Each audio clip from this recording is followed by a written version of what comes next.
everyone, it's Margaret Manning here, and welcome to 60 and Me. This is the place where women over 60 come to be inspired.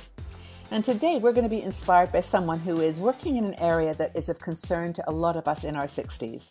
Lewy Body is an advocate for the discussion about dementia and Alzheimer's. She has a fabulous website called Alzheimersspeaks.com, and she really is just trying to change the conversation to bring it to a dementia-friendly level. So welcome, Lewy. It's great to have you here. Thanks, Margaret. I'm thrilled to be here with you again. You know, I really enjoy having you on because, as you know, we've got a growing community now around the world, and it doesn't matter what country in the world you live in, you know someone who's got Alzheimer's or dementia. We've got 150 countries covered, and everyone that's having this conversation. So, you know, we've talked in some other videos about what Alzheimer's is, the stages. We've talked about Lewy Body dementia. But, you know, people are thinking at the end of it all, how do you cure it? You know, how do you fix it? What's the answer? And, you know, there's everything from marijuana to champagne to exercise. What can you do to make this disease easier to live with? Well, the sad part about this disease is there is no cure. And there really, there's lots of research going on. I think we're a ways out. I know that many organizations say, in the next 5 years we're going to have it. But yeah. I don't think we can have a cure when we don't know what it is. Yeah. We don't truly know what's causing this. And so that's just how my brain works. People will say, what can I do? And the standard comment is what's good for the heart is good for the brain. So eat right, exercise, stay socially engaged and those types of things. Yet there are people who have never smoked, never drank, exercised, and still get this disease. So that's a really, really tough one. Yeah. The marijuana one is interesting because stress is not good for dementia. And so when I talk with people with dementia, they're like, well, it might be worth the shot. Give me some pot. Because if it can reduce stress, totally. But yet if they're in that state of disconnection, it could, take them more, make them more disconnected. Yes. They don't really know, but I know that there are many people with dementia open to trying something like that because they're game for anything that might relax work. Them. Yeah. Sorry, go ahead. No, Laura, is it considered one of the diseases that you can get medical marijuana for? I don't think it's on the list yet. I wasn't sure. But I think they're talking about it more. But right. I don't believe it's actually on the list, is my understanding. And that might change from state to state here in the U.S. and around the world as well. And that's not to say that people can't get it, other ways. But again, you don't know what you're getting if you're buying it on the street. Yeah. So I'd be very, very cautious. With doing that. I think when you're looking at symptoms, we really have to look at safety first. Yeah. Well, also, we were talking about Lewy Body having some of the symptoms being around hallucinations and around being, just seeing the world through a different lens. And certainly marijuana could have a heightening effect there if you were sensitive to it. So I guess it's important to think, look at your diagnosis, I guess, what your doctor thinks you have, because it, like you mentioned, could be a combination, but marijuana you think is definitely a positive option or going to be.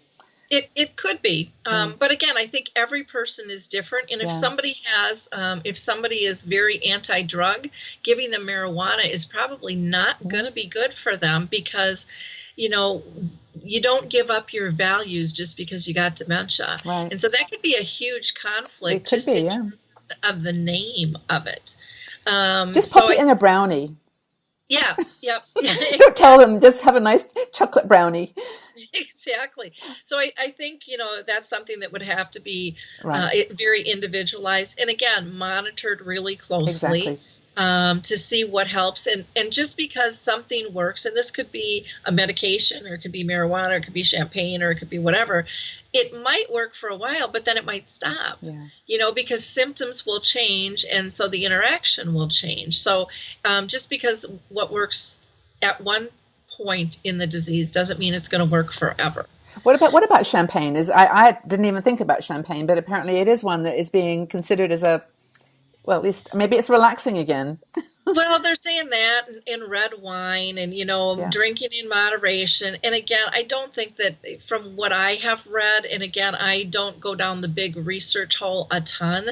I don't think there's really enough evidence there. I think everybody, this is a big money deal.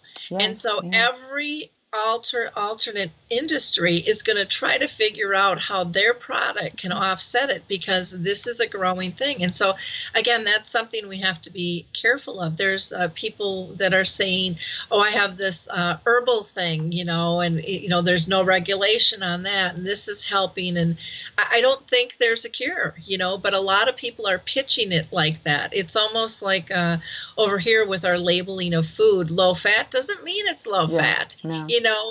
And so you have to watch. Well, also, we're women over 60. We've been through like the whole cycle, right? Like the butter's not good for you, and then butter's great for you. Like I said, we've seen, the whole thing go by. I mean, we do know that there are some basics, like sugar, for example, and salt, and that hasn't changed throughout time that it's not good for you. But it's kind of just like you say, just take it, as far as it will go, and see what happens. But you mentioned to me that there were some other ideas, though, that just throw them all out there, the treatment ideas.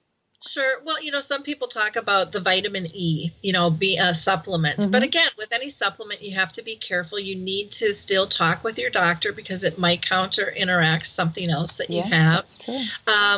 Exercise, I think is good for us, period. And I personally need to do more of it. Me too.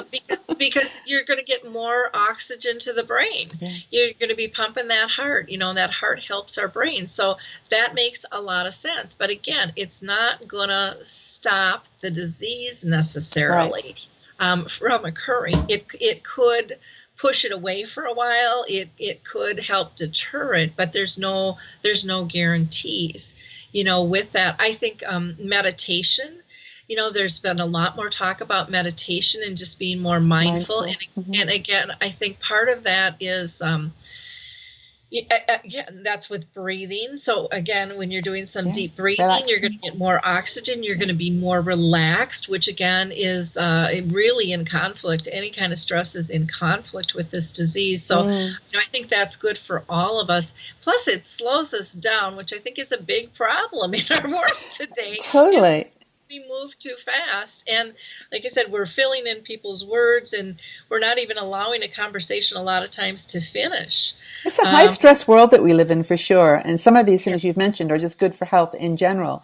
But we've talked a bit about some of these ideas in terms of people that have dementia or Alzheimer's and want some treatment, want some relief from it. But what about some ideas that you've heard about that would prevent Alzheimer's? Things that people can do to stop. I mean, foods, vitamins. What have you heard? There really isn't anything hard and fast that will stop it.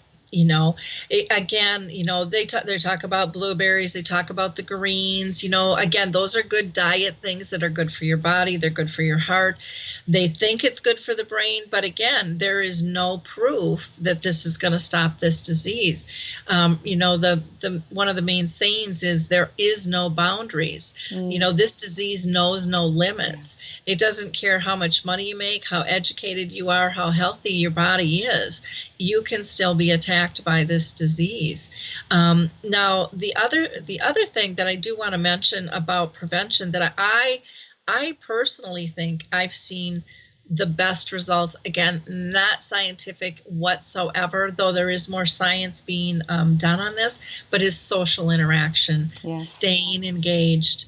And when you have a disease such as dementia, people pull back because they don't want their symptoms to show. They don't want to embarrass themselves or their family. They don't want to be ridiculed, and so they pull back. And when we pull back, we get depressed. And depression then they can all of a sudden be, a lot of times, they will be prescribed medications for depression. And it goes down this whole other path. And it's like, no, the depression is because of really the grief and the loss of what they once were able to do and how they were able to do it. And so that social interaction is so critical. with people. And, we all are creatures that want to belong and want to have purpose. And that doesn't change when you get a diagnosis. I don't care if it's cancer, if it's dementia, if it's HIV, if it's diabetes. We still want to belong. We want to have a tribe. We want to be connected. We want to feel we're useful. Absolutely. No, we talk about this all the time on 60andMe, because I think with a group of women like in our age group, we get this conversation all the time. And in your 50s even, things are changing, relationships are shifting, your children are leaving home, you've got, your friends are moving to other cities. I mean, we're living in a world where we're not very joined up. And I actually think that Facebook is a great way to stay, if you can't get out, at least stay socially connected online, because you can share that emotion in quite a dramatic way. But I think it's super important. In fact, I interviewed Dr. John Medina. He wrote a book called Brain Rules, and it was about just brain health in general, not Alzheimer's. But his number one thing was exercise and social engagement. I mean, I don't know how many times we can say this so that it's like, this is what you need to do. Just get out there and meet people and, be engaged. Well, and not be afraid of being you. I mean, the truth of the matter is we're all changing. And so a person with dementia is going through some changes as well, but none of us stay the same. And one of the stories, I don't know if I ever shared this with your audience or not, but if we've got like a couple minutes. Yeah, go for it. What is it? Yeah. It's called freeze framing. And one of the things that happens a lot of times when we're taking care of somebody is that we put them in this pinnacle state of what was it? We take all their absolute best qualities and characters, and we bundle it up, and we want that person to be that person all the time. And I did that with my mom, not knowing that.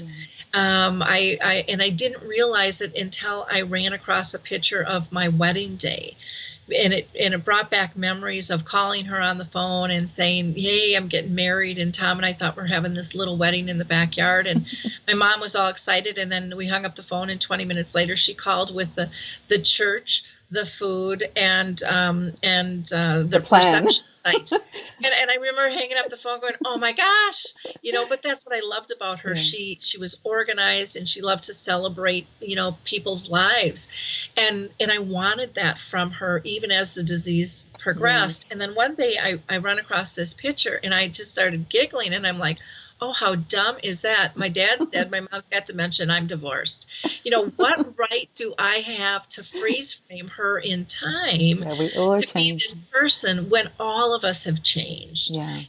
And accepting and embracing that it's okay. That's life. That's what they call life. It's constantly changing, but we categorize ourselves, and we make things better and worse by how we categorize. And I think that's a huge mistake. Well, I agree with you. And I think that women over 60 have an opportunity to change dramatically. We have an opportunity to, break away from all those, what did you call it, the lenses or freeze frames that other people have put us in. We don't need to be there anymore. We can just be ourselves, and no one's judging. It's part of the joy of being invisible sometimes, is you just don't have to be judged. You just kind of get out there and do your thing. But I really appreciate your time on this one. I think this has been an interesting conversation, and I think the message is pretty clear that there's no, silver bullet, as you said. It's just living your life in a healthy way, keeping your brain active, staying social, and checking out people like you who are out there, uncovering the mysteries of this disease. And thanks for what you do, Lori. It's awesome. Yeah. One last thing I'd like to add is for people to share their stories with one another. Yes.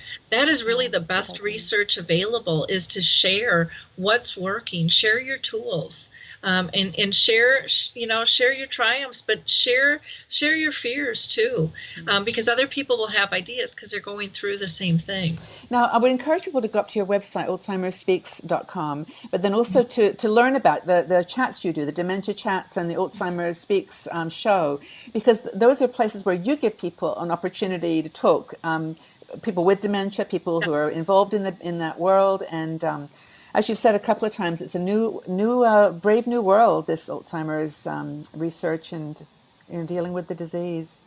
Yeah, and maybe some of your audience would want to be guests on our show. We'd love to have them. Well, then go up and check it out. And I'll put the link in the article too, Lori, so that people can follow up with you.